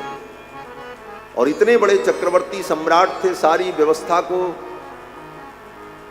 सौंपने में और उससे मुक्त होने में कितना समय लगेगा, लेकिन नहीं, मुहूर्तात सर्वमुत्सृज्य, एक मुहूर्त में सब छोड़ दिया। कैसे छोड़ दिया? बोले मन से छोड़ दिया। मन से ही छोड़ना, मन से ही संसार को हम छोड़ें, ऐसे छोड़ना नहीं। ऐसे तो संसार रहेगा, बना रहेगा, बिना संसार की दुनिया चलेगी ही नहीं। हमारे आपके जीवन में भी भोजन चाहिए, वस्त्र चाहिए, घर चाहिए, मकान चाहिए, लेकिन मन से इसे छोड़ करके रखो, आसक्ति कहीं न हो। महाराज खट्वांग ने एक मुहूर्त में सब आसक्तियों का त्याग कर दिया और भगवान का स्मरण करते हुए परम पद को प्राप्त हो गए। इसलिए हे राजन, तुम समस्त आसक्तियों को छोड़कर भगवान के चरणों में मन को लगाओ। और ये कहते हुए सुखदेव जी ने राजा परीक्षित को भगवान के सूक्ष्म रूप का वर्णन करके सुनाया। पहले स्थूल रूप का वर्णन किया, फिर सूक्ष्म रूप का वर्णन किया। स्थूल रूप का वर्णन करते हुए सुखदेव जी ने कहा, राजन, ये जो कुछ तुम देख रहे हो सब भगवान है। पहले ये समझ लो, ये आकाश, पाताल, धरती, पानी, पहाड़, पर्वत, ये सब भगवान का रूप है। सर्वम विष्णुमयम जगत, ये सारा संसार विष्णुमय। क्यों विष्णुमय है? बोले सबके अंदर विष्णु घुसे हुए, व्यापक है। विष्णु का मतलब ही होता है व्यापक। इसलिए ये सारा संसार ही परमात्मा का शरीर है। जगत सर्वम शरीरम ते स्थैर्यम ते वसुधातलम। श्रीमद् वाल्मीकि रामायण में ब्रह्मा जी ने जब भगवान की स्तुति की तो ब्रह्मा जी ने यही कहा, जगत सर्वम शरीरम ते, ये सारा संसार आपका शरीर है। जैसे शरीर के अंदर आत्मा होती है, उसी तरह सारे संसार के अंदर आप व्याप्त हैं, क्योंकि आप विष्णु हैं, इसलिए ये सारा संसार आपका शरीर है। तो इस सारे संसार को भगवान के रूप में हम देखें। सिय राम मैं सब जग जानी, करहु प्रणाम जोरी जुग पानी। और यहां पर भगवान की विभूति का वर्णन करते हुए सुखदेव जी ने कहा, पाताल आपका चरण है, ब्रह्मलोक आपका सिर है, छंद जो हैं वो आपके सिर हैं, यमराज ही आपकी दाढ़ें हैं, आपकी जो मुस्कान है वही माया है, और आपकी जो कृपा कटाक्ष है वही मोक्ष है। यदपांग मोक्षः, मोक्ष क्या है? भगवान अपनी दृष्टि आप पर डाल दें, भगवान का कृपा कटाक्ष आपके ऊपर पड़ जाए, इसी का नाम मोक्ष है। सुखदेव जी कहते हैं, राजन, धर्मस्तनो, ये धर्म ही भगवान का वक्षस्थल है, अधर्म जो है वो भगवान की पीठ है। ब्रह्मा भगवान के जनन स्थान हैं और मित्रा वरुण जो देवता हैं ये भगवान के वृषण हैं। कुक्षिस समुद्राह, ये समुद्र भगवान की कुक्षी है, कोंख है। गिरयोस्थ संघाह, ये बड़े बड़े पर्वत जो हैं ये परमात्मा के विराट रूप की हड्डियां हैं उनके शरीर की। इस तरह संपूर्ण संसार को भगवत रूप में वर्णन करके सुनाया। फिर भगवान के सूक्ष्म रूप का वर्णन करते हुए सुखदेव जी कहते हुए, भगवान सभी प्राणियों की आत्मा के अंदर सूक्ष्म रूप से, अंतर्यामी रूप से विद्यमान हैं। योगी भगवान के उन्हीं रूपों का ध्यान करते हैं। आगे सुखदेव जी कहते हैं, हे राजन, ब्रह्मा जी ने 3 बार संपूर्ण वेदों को ठीक ठीक ढंग से पढ़कर समझकर निर्णय सुनाया। क्या निर्णय सुनाया? भगवान ब्रह्म कार्त्स्नेन त्रिरन्वीक्ष मनीषया, ब्रह्मा जी ने 3 बार चारों वेदों का आलोडन करके आद्योपांत चारों वेदों के रहस्य को समझकर तद्ध्यवस्यत, ब्रह्मा ने एक निर्णय किया, एक विचार पर पहुंचे। अध्यवस्यत, एक अध्यवसाय उनके अंदर उत्पन्न हुआ। क्या अध्यवसाय उत्पन्न हुआ? बोले रतिरात्मन यतो भवेत्, भगवान के चरणों में हमारा प्रेम हो, यही तीनों वेदों का तात्पर्य निकला। ये ब्रह्मा जी ने लिखा। इसका मतलब ये हुआ कि जब कोई चीज निकाल करके रख दी गई है तो फिर उसके चक्कर में ज्यादा पढ़ने की जरूरत नहीं है। हम सब शास्त्रों को पढ़ करके तब निष्कर्ष समझें, बोले बहुत देर हो जाएगी। ब्रह्मा जी ने ये काम पहले कर दिया है। 3 बार उन्होंने संपूर्ण वेदों का स्वाध्याय करके विचार करके ये अध्यवसाय, ये निश्चय कर दिया कि रतिरात्मन यतो भवेत्, भगवान के चरणों में रति हो, प्रेम हो, यही सारे वेदों का, शास्त्रों का तात्पर्य है। बस इसी बात को हम पकड़ करके चल पड़े। आगे सुखदेव जी कहते हैं, राजन, वेदों में बहुत सारी बातें कही गई हैं, बहुत सारी बातें हैं, और उन ग्रंथों के आधार पर लोग भिन्न भिन्न देवताओं की भिन्न भिन्न कामना से उपासना भी करते रहते हैं। उन फलश्रुतियों को पढ़कर, अर्थवाद को पढ़कर, उसी अर्थवाद के कारण तत्त कर्मों में तत्त देवताओं की उपासना में प्रवृत्त हो जाते हैं। शास्त्रों में लिखा है, धन चाहिए तो माया देवी की उपासना करो, पुत्र चाहिए तो प्रजापति की उपासना करो, धन चाहिए तो कुबेर की उपासना करो। और इन उपासनाओं की महिमा को सुनकर लोग उन उपासनाओं में, पूजा पाठ में, अनुष्ठान में लगकर उन वस्तुओं की कामना करते। लेकिन हे राजन, अगर तुम्हारे अंदर कोई कामना नहीं है, अकामः, कोई इच्छा ही नहीं, अथवा सब प्रकार की इच्छाएं हैं, हमको धन भी मिले, पुत्र भी मिले, परिवार भी मिले, संसार भी मिले, सर्वकामो वा, अथवा तुम्हारे अंदर मोक्ष की कामना है, निष्काम भी नहीं हो और संसार भी नहीं चाहिए, बोले तो क्या कामना है? बोले मोक्ष मिले, हम संसार के बंधन से मुक्त हो जाएं। तो एक काम करो, चाहे तुम अकाम हो, चाहे निष्काम हो, और चाहे मोक्ष काम हो, एक रास्ता पकड़ लो। क्या रास्ता? बोले तीव्रेण भक्ति योगेन यजेत पुरुषम परम, तीव्र भक्ति योग के द्वारा भगवान परम पुरुष की आराधना करो, भगवान की भक्ति में लग जाओ। क्यों? बोले भगवान की भक्ति से जीव की सारी कामनाएं भी पूरी हो जाती हैं, फिर वो धीरे धीरे निष्काम बन जाता है और अंत में उसे मोक्ष की प्राप्ति हो जाती है। उदाहरण, बोले विभीषण जी का उदाहरण देख लो। विभीषण जी के अंदर पहले कामना थी, क्या कामना? बोले राम जी की शरण में हम चले जाएं तो हमको लंका का राज्य मिल जाएगा। जैसे राम जी ने बाली को मारकर सुग्रीव को राजा बना दिया, उसी तरह रावण का वध कर देंगे और हमें लंका का राज्य मिल जाएगा। इस कामना से विभीषण जी आए, और जब आए तो आते ही राम जी ने उनका राज्य तिलक कर दिया। समुद्र जल मंगा करके लक्ष्मण जी से कहा इनका राज्याभिषेक करो, लंका का राजा घोषित कर दिया। और फिर भगवान ने विभीषण को निष्काम बना दिया, कामना पूरी कर दी और फिर निष्काम बना दिया। विभीषण के हृदय में जो कामना आगे कोई उत्पन्न हो, उन कामनाओं को भगवान ने समाप्त कर दिया।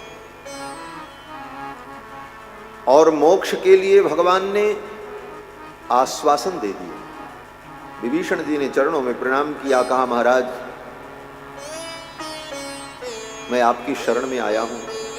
भगवान ने कहा कोई इच्छा हो तो बताओ। तो विभीषण जी ने हाथ जोड़ लिया और कहा उर कछु प्रथम वासना रही, तब पद प्रीति सरित सो बही। पहले वासना थी लेकिन आपके चरणों की प्रीति सरिता में वो वासनाएं बह गई। अब कोई कामना नहीं। तो भगवान ने कहा ठीक है, जाओ कल्प भर राज्य करो, करहु कल्प भरी राज तुम, मम सुमिरेउ मन माही, पुनि मम धाम पाइयो जहां संत सब जाए। कल्प भर राज्य करना, सुख भोगना, फिर मेरे धाम को चले आना जहां सभी संत जाते। तो विभीषण जी की कामना भी पूरी हो गई, निष्काम भी हो गए और मोक्ष की प्राप्ति का आश्वासन भी मिला। यही भगवत भक्ति की विशेषता है। भगवान के चरणों पे आने पर कामनाएं भी पूरी हो जाती हैं और फिर जीव एक दिन निष्काम बन जाता है और उसे संसार के बंधन से मुक्ति की भी प्राप्ति हो जाती है। वो स्वामी तुलसीदास जी महाराज कहते हैं तुलसी सो सब भांति परम सुख, जो चाहसी मन मेरो, तो भज राम काम सब पूर्ण, करहि कृपा निधि तेरो। तुलसी सो सब भांति परम सुख, तुलसी सो सब भांति परम सुख, जो चाहसी मन मेरो, जो चाहसी मन मेरो, तो भज राम काम सब पूर्ण, तो भज राम काम सब पूर्ण, करहि कृपा निधि तेरो, करहि कृपा निधि तेरो।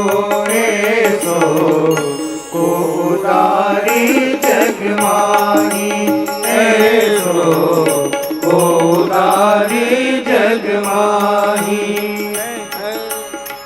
बिनु सेवा जो द्रवे दीन पर, बिनु सेवा जो द्रवे दीन पर, राम सरिस को नाही, हो राम सरिस को नाही।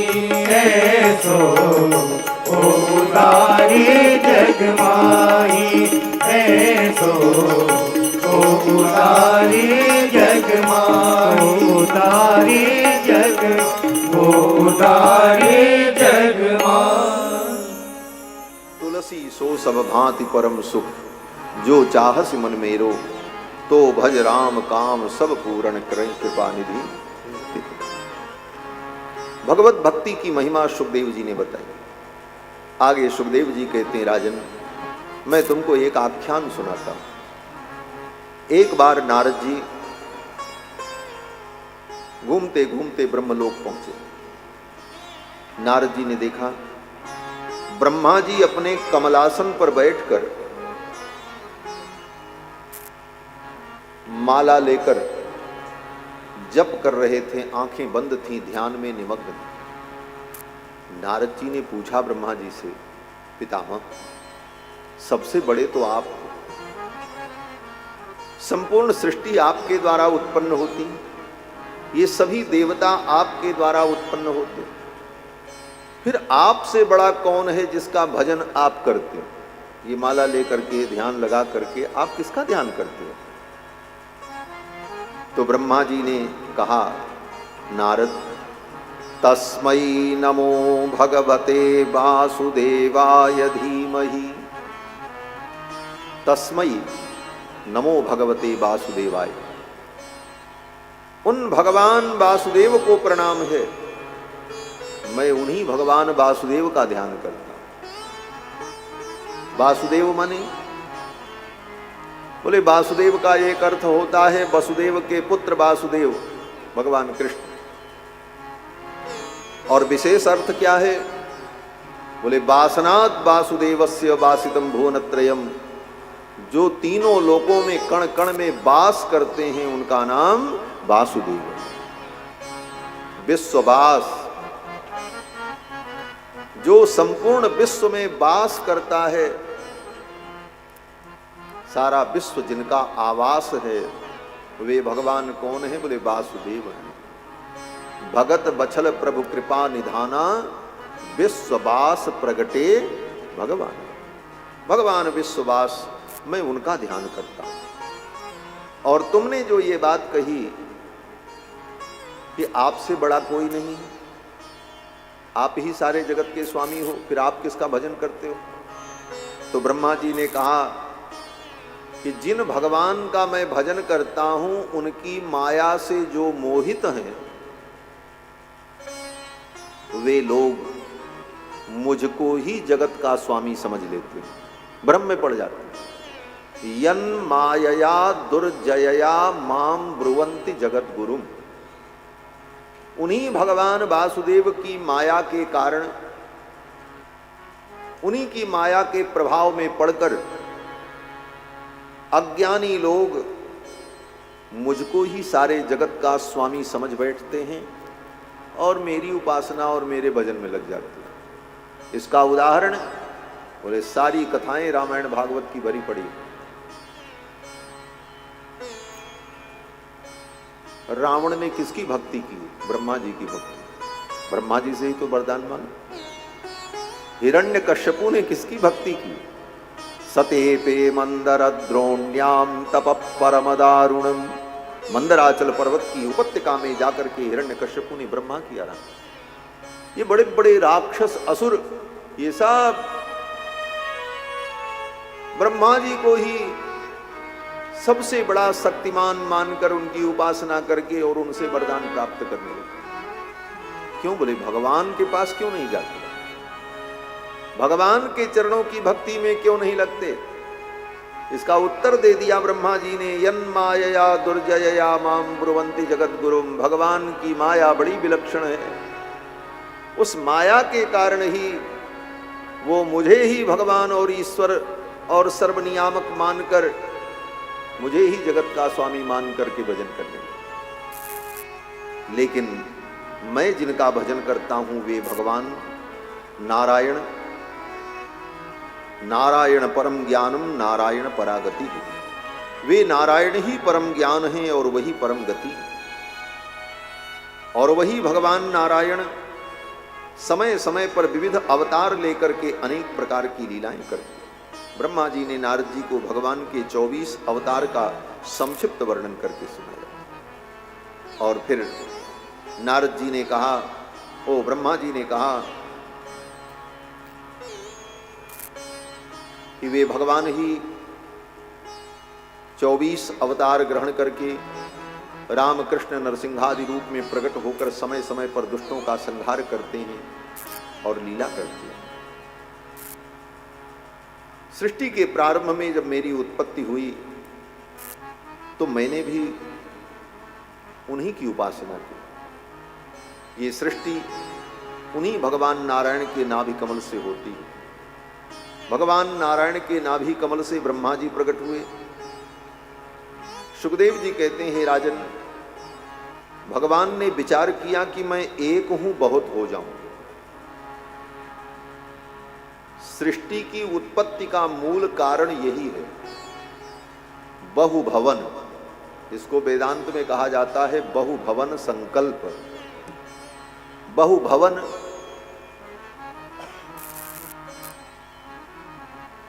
भव माने होना, भू धातु है, भवति भवतः भवंती जिससे शब्द बनता है, तो भव माने होना।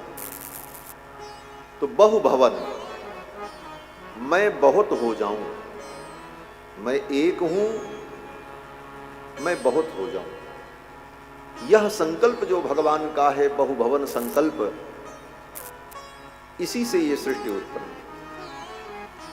तो भगवान संकल्प करते हैं, मैं एक हूं, अनेक हो जाऊं। एको हम बहुश्याम, मैं एक हूं, बहुत हो जाऊं। ये इच्छा भगवान में क्यों उत्पन्न होती? एक है, ठीक है, अकेले रहें, अकेले रहने में बड़ा मजा है। लोग कहते महाराज अकेले रहो, मस्त रहो। बोले कहते तो हैं, लेकिन अकेले रहने में वास्तव में मजा नहीं है। क्यों? बोले एकाकी न रमते, अकेले व्यक्ति क्या रमण करे? न कोई बात करने वाला, न कोई बोलने वाला, न सुनने वाला, न तुमको देखने वाला, न तुम किसी को देखो। ऐसा एकाकी व्यक्ति क्या आनंद अनुभव करे? भगवान को भी ये समस्या आई। भगवान ने विचार किया, मैं अकेले कैसे रमण करूं? एकाकी न रमते, अकेले रमण नहीं होता। तब भगवान ने कहा, और भगवान के अतिरिक्त कुछ और है नहीं। तब भगवान कहते हम ही अनेक रूपों में हो जाऊं, और अनेक रूपों में होकर के मैं अपने ही रूपों के साथ रमण करूं। इसीलिए भगवान का नाम है आत्मा राम। आत्मा राम पूर्ण काम परम निष्काम। भगवान आत्मा राम क्यों है? आत्मा राम का मतलब जो अपनी ही आत्मा के साथ रमण करता हो, उसको कहते हैं आत्मा राम। आत्मा राम भगवान ने अपने आप को ही इस जगत के रूप में प्रकट कर दिया, और फिर इसी में प्रविष्ट हो गए, और इसी में रमण कर रहे हैं परमात्मा। इसीलिए वो आत्मा राम।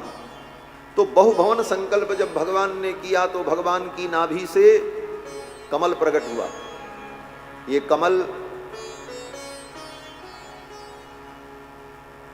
केवल कमल मात्र नहीं, भगवान की नाभि से उत्पन्न होने वाला जो कमल है, वही अनंत अनंत ब्रह्मांड है। वो कमल ही अनंत अनंत ब्रह्मांड। वो कोई छोटा मोटा कमल थोड़ी। उस कमल की एक एक पंखुड़ियां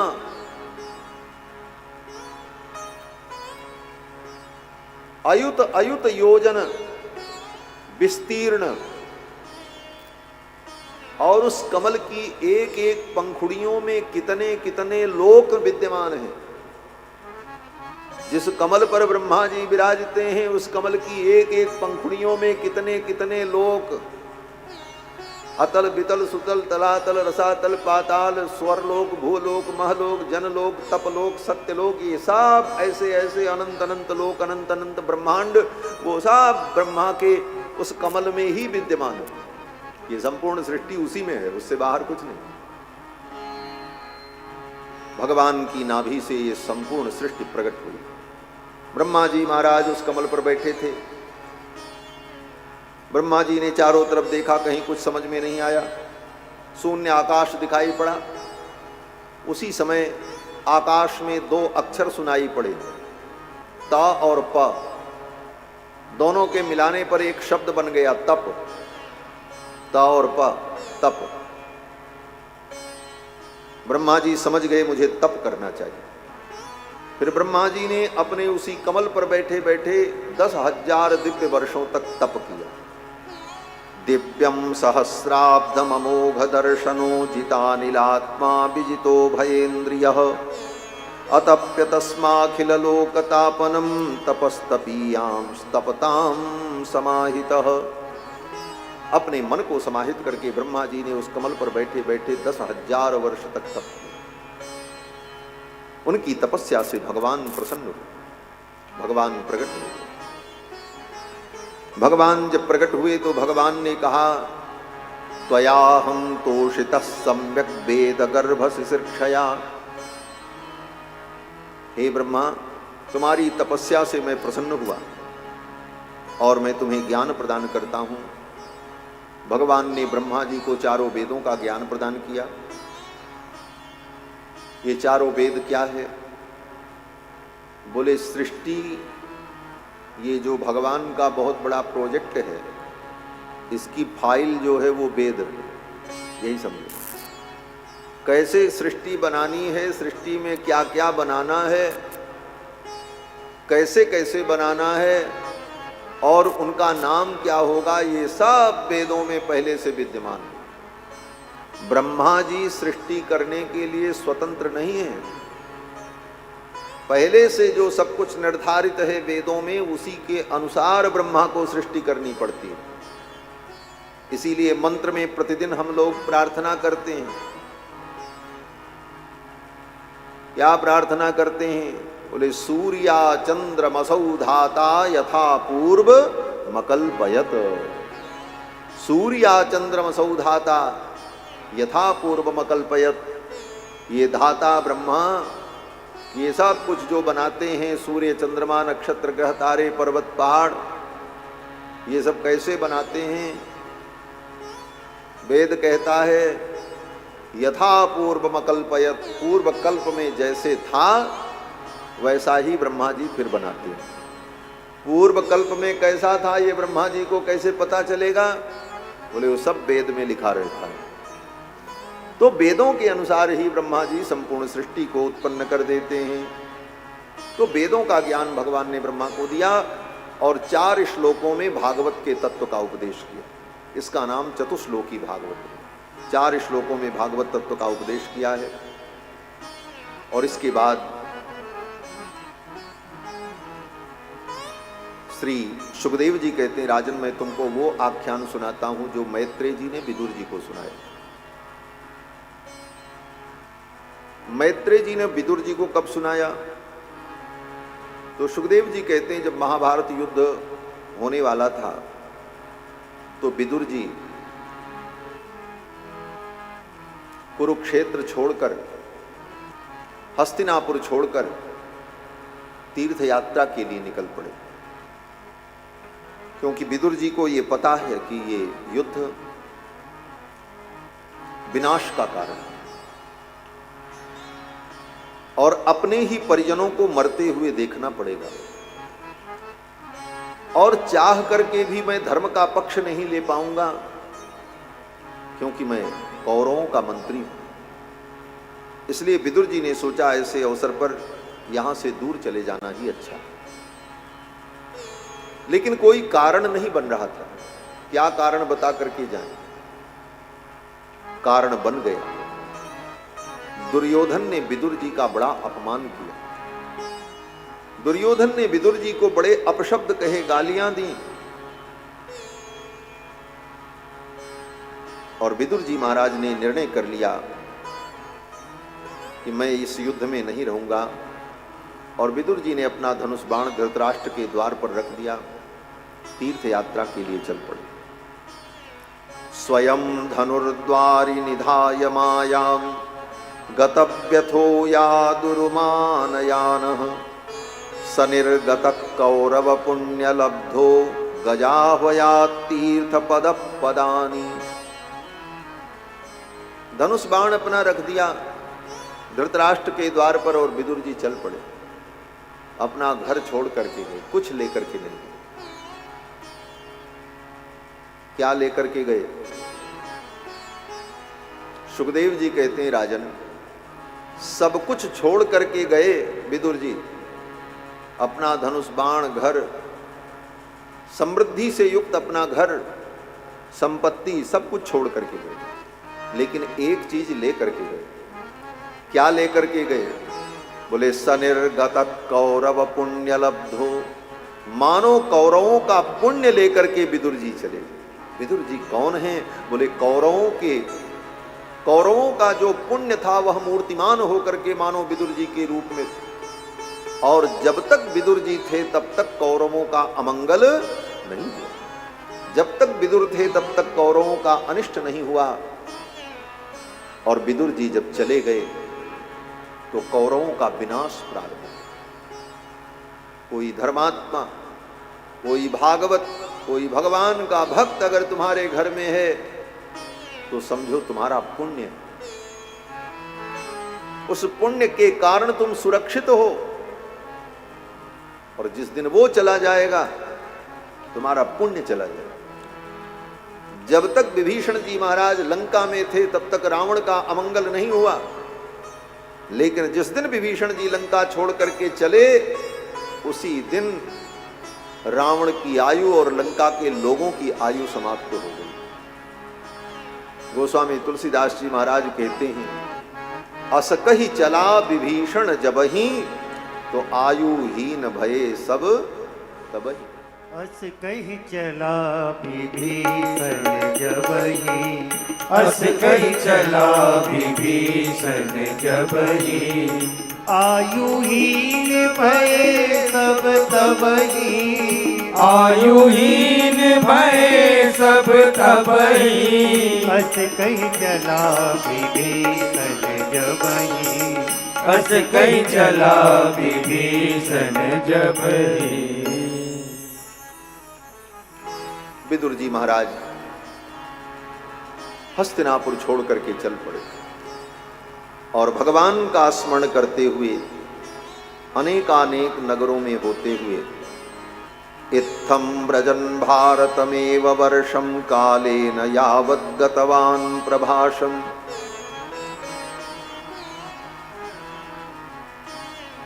विदुर जी महाराज घूमते हुए जब चले तो प्रभासक क्षेत्र में भी पहुंचे, और भ्रमण करते करते विदुर जी वृंदावन भी पहुंचे।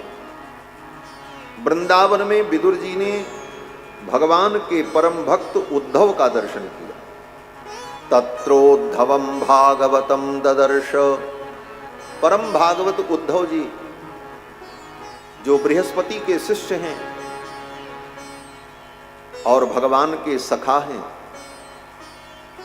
संबंध में भगवान के भाई हैं, ऐसे उद्धव जी महाराज से भेंट हुई तो विदुर जी ने उद्धव जी से भगवान के विषय में चर्चा की। उद्धव जी ने कहा, आप यहां से आगे जाओ, हरिद्वार में आपको मैत्रेय जी महाराज मिलेंगे और श्री मैत्रेय जी महाराज आपको भगवान की चर्चा सुनाएंगे। फिर तो उद्धव जी के द्वारा यह संदेश प्राप्त करके विदुर जी हरिद्वार के लिए चल पड़े, और इसी हरिद्वार की पावन भूमि में श्री विदुर जी महाराज जब आए तो उनकी भेंट मैत्रेय जी से हुई, और मैत्रेय जी जब मिले तो श्री मैत्रेय जी ने उद्धव जी को, मैत्रेय जी ने विदुर जी को भगवान की मंगलमयी कथा सुनाई। अब ये कथा मैत्रेय जी सुना रहे हैं, सुखदेव जी राजा परीक्षित को सुना रहे हैं, और सुखदेव जी कहते हैं ये मैं जो सुना रहा हूं ये मैत्रेय जी ने विदुर जी को हरिद्वार में सुना। आप लोग बड़भागी हो कि हरिद्वार में बैठ करके ये प्रसंग सुन रहे। इस प्रसंग को यही सुनाया श्री मैत्रेय जी महाराज। द्वारिद्युनद्या ऋषभः कुरूणाम मैत्रेय मासीन अगाध बोधम। मैत्रेय जी महाराज अगाध बोध हैं, यानी ज्ञान के भंडार हैं। और कहाँ निवास करते? बोले द्वारिद्युनद्या, देवताओं की जो नदी है देव सरिता अर्थात गंगा। गंगा का एक नाम है देव सरिता। देवताओं की ये नदी है, इसका जो द्वार है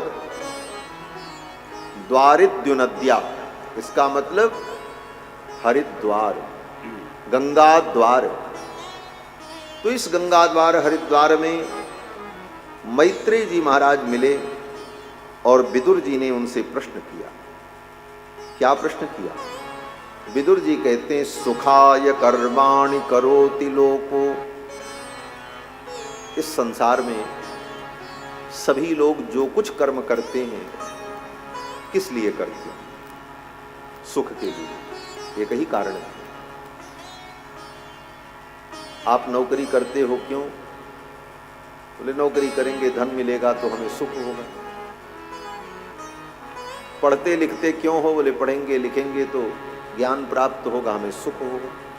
संसार में जो कुछ व्यक्ति करता है सुख के लिए ही करता है, दुख के लिए कोई व्यक्ति कोई काम नहीं करता। लेकिन इसके बाद भी विन्देत भूयस्तद एव दुखम, फिर भी व्यक्ति को दुख मिलता है। अगर किसी से पूछो कि दुख के लिए आपने कुछ किया है, दुख के लिए आप प्रयास भी नहीं करते, दुख के लिए कोई अनुष्ठान भी नहीं करते, भगवान से देवी देवताओं से भी प्रार्थना नहीं करते कि हे भगवान आप हमको दुख दे दो, सोचते भी नहीं हैं हम दुख के विषय में, लेकिन दुख होता है। सुखाय कर्माणि करोति लोको नतई सुखम वान यदुपराम वा विन्देत भूयस्तद एव दुखम यदत्र युक्तम भगवान वदेन्नः। विदुर जी कहते हैं फिर भी जीव को दुख होता है। यह सब क्यों है, कैसे है, और ये सब भगवान की लीला कैसे चलती है, इस विषय में आप हमें सुनाओ। स एवं भगवान पृष्ठ क्षत्रा कौसार विर्मुनि पुंसाम निःश्रेयसार्थेन तमाह बहुमानयत। विदुर जी ने कहा कि ये सुख दुख, सुख व्यक्ति चाहता है सुख मिलता नहीं, दुख व्यक्ति नहीं चाहता है फिर भी दुख मिलता है। तो ये सुख दुख दोनों से मुक्ति कब मिले, इससे उपरति कैसे हो, निःश्रेयस की प्राप्ति कैसे हो? ये प्रश्न विदुर जी ने मैत्रेय जी से किया।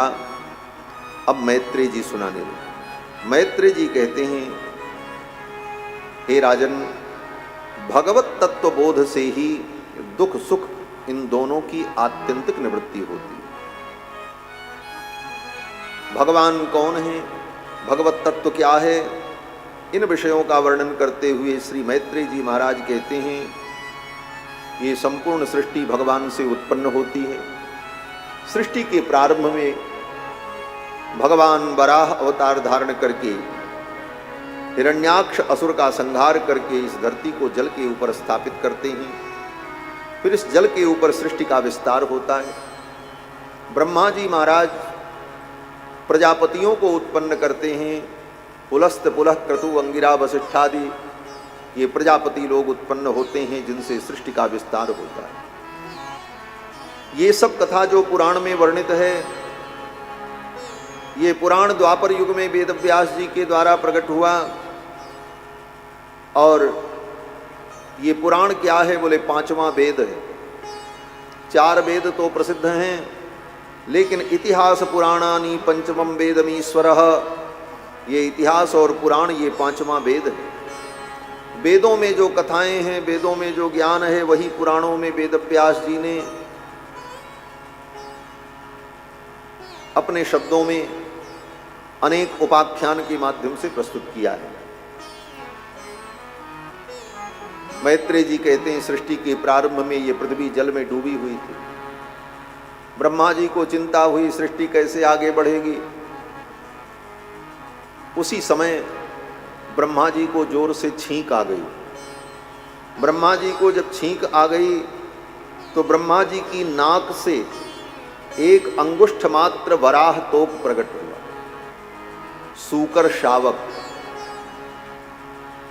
ब्रह्मा जी ने देखा मेरी नाक से बराह तोको निर्गाद अंगुष्ठ परिमाणकः, अंगूठे के बराबर बराह तोक ब्रह्मा की नाक से पैदा हुआ। ब्रह्मा जी विचार कर रहे थे, तब तक वो बराह तोक धीरे धीरे बढ़ने लगा।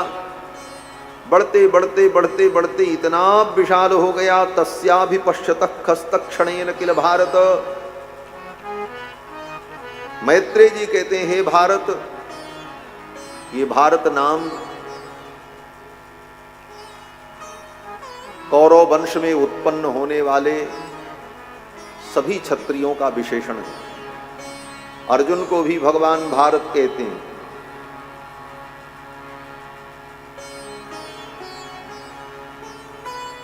पांडव को भी भारत कहा जाता है। कौरव के वंश में जो जो उत्पन्न हुए हैं वो सब भारत हैं। क्यों? भरत के वंश में उत्पन्न है, इसलिए भारत। और भरत के वंश में उत्पन्न होने वाले उन भारतों की आपस में जो लड़ाई हुई उसी का नाम महाभारत। मैत्रेय जी ने कहा, हे भारत, विदुर जी के लिए, तस्याभिपश्यत खस्तक्षणेन किल भारत गजमात्र प्रवृधे तदभूतमभून् महत्। ब्रह्मा जी की नाक से जो बराह तोक निकला, एक एक क्षण में वो हाथी के बराबर बढ़ रहा था। एक क्षण में हाथी के बराबर हो गया, अगले क्षण में 2 हाथी के बराबर, अगले क्षण में 3 हाथी के बराबर। एक एक क्षण में इतनी वृद्धि। ब्रह्मा जी बड़े आश्चर्यचकित हुए, ये कौन सा प्राणी है? तब तक भगवान वराह ने गर्जना की, इतिमीमान् सशस्तस्य ब्रह्मणः सह सूनुभिः। ब्रह्मा जी अपने पुत्रों के साथ बैठ करके मीमांसा कर रहे थे। मीमांसा माने विचार।